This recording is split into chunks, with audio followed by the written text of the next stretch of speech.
The dawn breeze coming off Rosebend Lake carried the oily perfume of gasoline and brass polish across the fair grounds. Kelly Hart leaned one hip against the service counter of her silver Airstream cafe, Ladle and Lace, and watched the town square wake up. The vintage car rally turned Main Street into a chrome-striped carnival each spring, but this year the entries gleamed brighter, the crowds pressed thicker, and the hum in the air felt tuned a half step above ordinary excitement. Kelly poured cappuccinos through the window to out-of-towners in polka-dot scarves and men whose hats looked borrowed from movie sets, yet she kept one eye on the pearl-white Hudson Hornet idling at the front of the lineup. That car and its driver were the reason Rosebend buzzed. Oliver "Ollie" Benton was the rally's reigning darling, part grease-stained prodigy, part born showman. At 30, with black curls that refused all combs, he'd tuned the Hornet by ear, and rumour said he could change a carburetor blindfolded. He greeted children by letting them twist the car's 60s-era siren, flirted with grandmothers, and promised at least one daring overtake on every bend of the 40-mile course. Kelly, who'd fed him late-night grilled cheese after too many practice runs to count, knew his bravado was genuine, but so was the kindness beneath it. When Ollie handed her an espresso across the Airstream's drop shelf that morning, he whispered, "Keep it hot, Kel. I'll be back before the foam dies." He tapped the paper cup against her knuckles like a toast, grinned, and ducked into the Hornet. Engines coughed alive in a staggered chorus. Flags dropped, tires chirped, and the procession rolled beneath Rosebend's bunting-draped arch. Kelly's reflection drifted across the Airstream's polished flank as the Hornet shot by, a bullet of creamy enamel under a rising sun. She had planned to close shop at noon, hop in her battered pickup, and meet the drivers at the halfway picnic field near Briar Ridge. Half tradition, half excuse to escape espresso grounds for a few hours. But the call came before she could lock the sugar drawer. It was Deputy Mara Sanchez, breath tight over the line. "Hart, where are you?" "Still serving scones. Why?" "Don't move. Something's happened to Benton." The cafe emptied faster than it ever had during a health inspection. Spectators deserted their crepes on paper trays and clustered around the side street where an ambulance shrieked to a halt. Kelly shoved through the ring of faces and saw the Hornet skewed against a loading dock. No dents, no smashed fenders. It looked parked, not crashed. Yet Ollie's head lolled against the leather headrest, eyes half closed, a pallor ghosting the sun from his cheeks. Two paramedics wrestled with the driver's side door, then recoiled as if slapped. "Mask up!" one barked, voice muffled behind a hand already lifting to his nose. "Gas!" A sour, sweet odor drifted into the air, industrial, metallic, like antifreeze boiled with almonds. Someone had pumped something into the cabin. Kelly's stomach folded. She stumbled back, but not before her gaze snagged on a thin copper hose snaking from the trunk seam into the cockpit, its free end crushed beneath the driver's seat. By the time the police cordon snapped shut, rumor outstripped fact. Ollie was alive but unconscious, hissing breaths through an oxygen mask as they loaded him into the ambulance. No one could say when the Hornet had slipped away from the pack. The other drivers thought he'd surged ahead. Spectators on Briar Ridge hadn't seen him at all. The only clock certain was the one ticking in Kelly's chest. At Rosebend Medical, bleach and floor wax did little to erase the tang embedded in her nostrils. Kelly sat beside Ollie's bed until evening rounds forced her into the hallway. He surfaced once, lids fluttering. His first croaked word wasn't "where" or "hurts." It was chrome lily. Kelly leaned in. What does that mean? Who hurt you, Ollie? He inhaled, the effort rattling his ribs, and squeezed her fingers. In my glove box, he whispered. Tell them. I tried. Alarms chimed, nurses swarmed. Kelly backed out, the single compound word echoing like a wrench dropped into gears. Chrome Lily. Back at the cordoned rally lot, the Hornet rested under a plastic canopy, crime scene tape twitching in the breeze. Kelly wasn't family or police, but she had thermoses of coffee and a reputation for never spilling secrets. The night watch deputy waved her in after she swore an oath to touch nothing. Inside the car, moonlight skimmed across the dashboard dials. The glove box latch had been dusted for prints, but not yet opened, awaiting the morning detective. Kelly exhaled, eased the latch with the eraser end of a pencil, and let the door fall. A single photograph lay inside, a sepia snapshot of a chrome-plated lilyhood ornament, petals splayed like knives. On the back, 4 words in block capitals.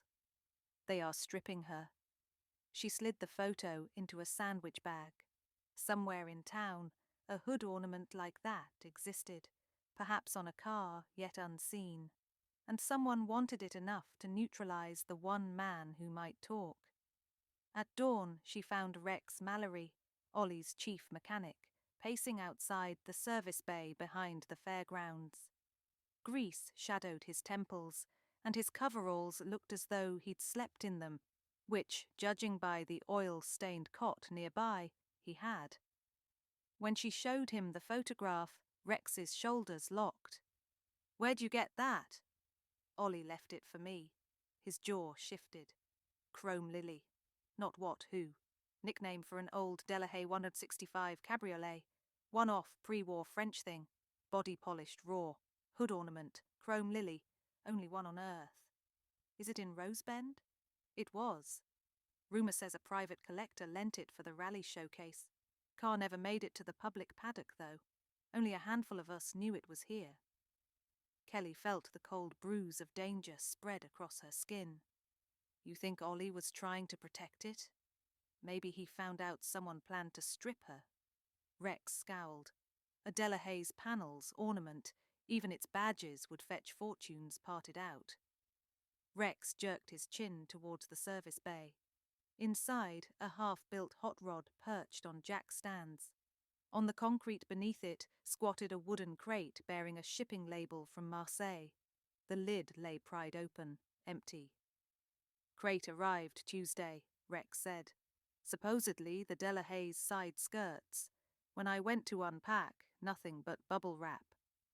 He rubbed his hands down his coveralls, leaving darker streaks. Told Benton right before the rally. He went white.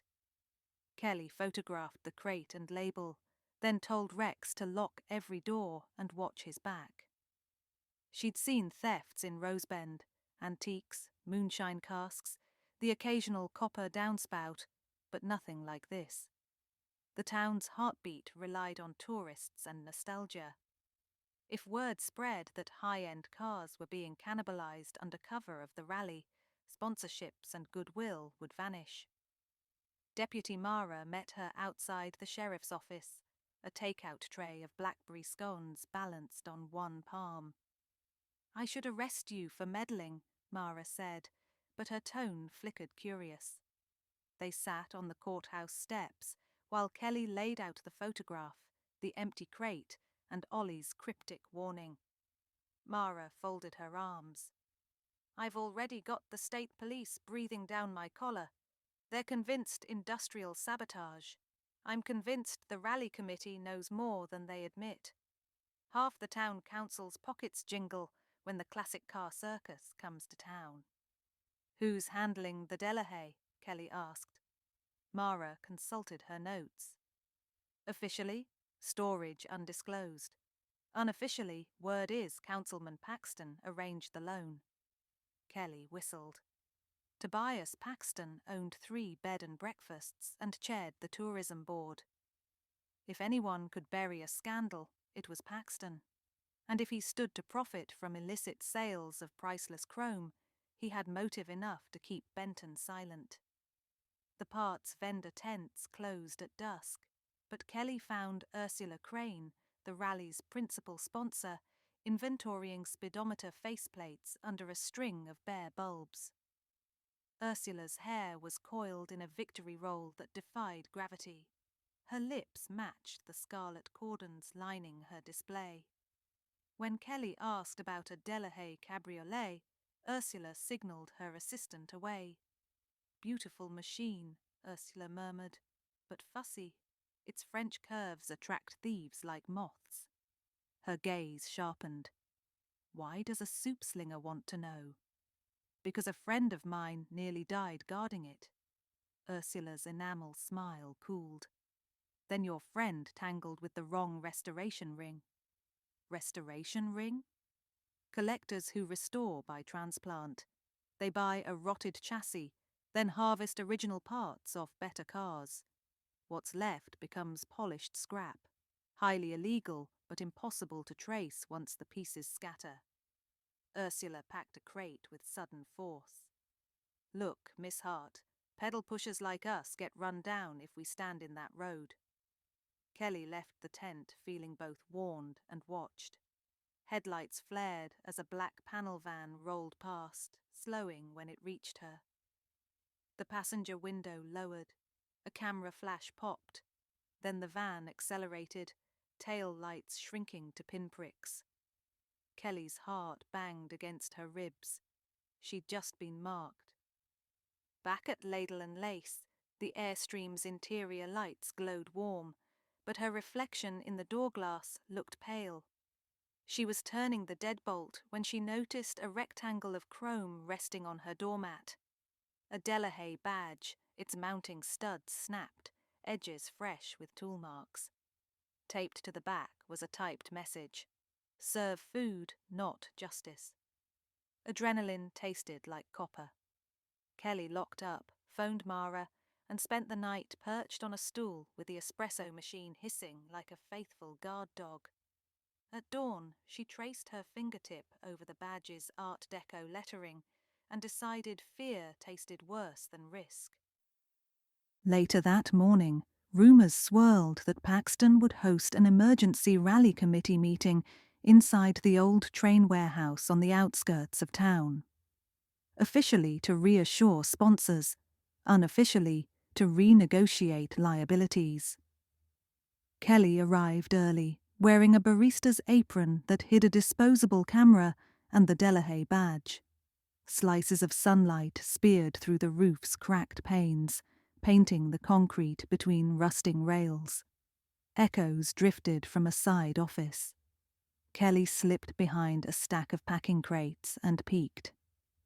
Councilman Paxton stood with Ursula Crane and Rex Mallory. Rex, whose coveralls bore Paxton's family crest now stitched over the pocket. On a table before them lay a box of hood ornaments and chrome strips, each tagged with auction lot numbers. "This isn't what I signed up for," Rex said, voice trembling. "I agreed to source surplus parts, not gut history."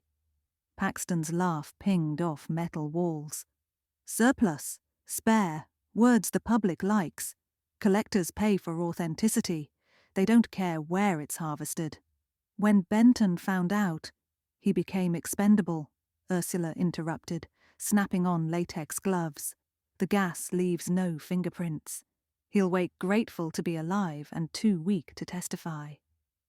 Paxton turned, revealing a brass-handled punch tool. "Conscience is expensive, Mallory. Either you help load tonight's shipment, or you ride in the crate." Kelly's lungs froze. She raised her camera, captured 3 quick flashes: Paxton, the ornaments, the punch tool, then inched back. Her heel nudged a wrench. The clang sounded nuclear in the hollow depot. "Who's there?" Ursula's heels clacked. Kelly bolted. She cut between stacked tires, ducked under a catwalk, and burst onto the platform where the rally's souvenir booth stored boxes. Behind her, footsteps thundered, voices cursed. She yanked open a crate of t-shirts, dove inside, and yanked the lid half closed, praying her hair and conscience would hush. Paxton's voice grew nearer. "Find her. I won't lose another shipment." Kelly's pulse hammered so loudly, she feared it rattled the crate. But the search fanned outward. No one thought to look in plain sight. 10 eternal minutes later, the dock door slammed. Silence fell, cut only by her ragged breaths. When the warehouse emptied, Kelly crawled out and sprinted to Mara's cruiser parked 3 blocks away. Together, they developed the camera at the local drugstore's 1-hour booth. The photos emerged grainy but damning. Paxton with stolen chrome, Ursula counting tags, a Delahaye lily ornament held like a hostage. Mara radioed the state police, and they descended on the warehouse at twilight, confiscating crates and arresting Paxton's hired muscle. Ursula tried to slip away in the black panel van, but found the road blocked by vintage rally cars, a lineup orchestrated by Rex, who had tipped the other drivers. The Hornet's seat now held a cedar box containing every stolen part, waiting to be returned to its rightful car. Ollie, released from the hospital against protests, arrived in a wheelchair pushed by his baby-faced nurse. The oxygen tube swayed, but his grin blazed untarnished. Kelly knelt beside him, holding up the lily ornament like a talisman.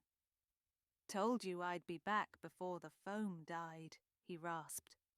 She laughed, wiped tears with the back of her hand, and pressed the ornament into his palm. "We kept her whole." News travelled faster than any Hornet. Headlines crowned Benton a hero whistleblower. Paxton resigned amid felony charges. Ursula cut a plea deal. The Delahaye cabriolet rolled onto the town square a week later, not under spotlights but morning sun, its polished flanks reflecting rows of citizens who had come to see what honesty looked like in metal form. Kelly stood beside the cabriolet, Ladle and Lace's travel urn balanced on her shoulder, pouring coffee for drivers, deputies, and kids, reaching shyly to touch fenders. Rex knuckled a smear of polish from a lily petal. "She's yours to christen, Kel." She raised her mug. To Chrome Lily, proof that beauty can survive greed. And to Ollie, whose engine never quits. Ollie, cane planted firmly, tipped an imaginary cap. "Next year I drive her in the rally." Cheers burst like backfires. Kelly sipped her coffee, tasting relief and roasted chicory. The town would heal, metal hammered back, paint retouched, trust resolid, but scars would keep the memory honest. Deception had hidden in chrome, reflecting everything except the truth, until a cafe owner decided some things mattered more than staying in her lane. That night, Kelly locked the Airstream, pocketed the keys, and walked the quiet street. Street lamps mirrored in puddles like tiny hubcaps. From here on, she thought, every spring engine note would carry an undertone, a reminder that even bright enamel can hide dark motives, and that it only takes one determined witness to steer a town away from the wreckage.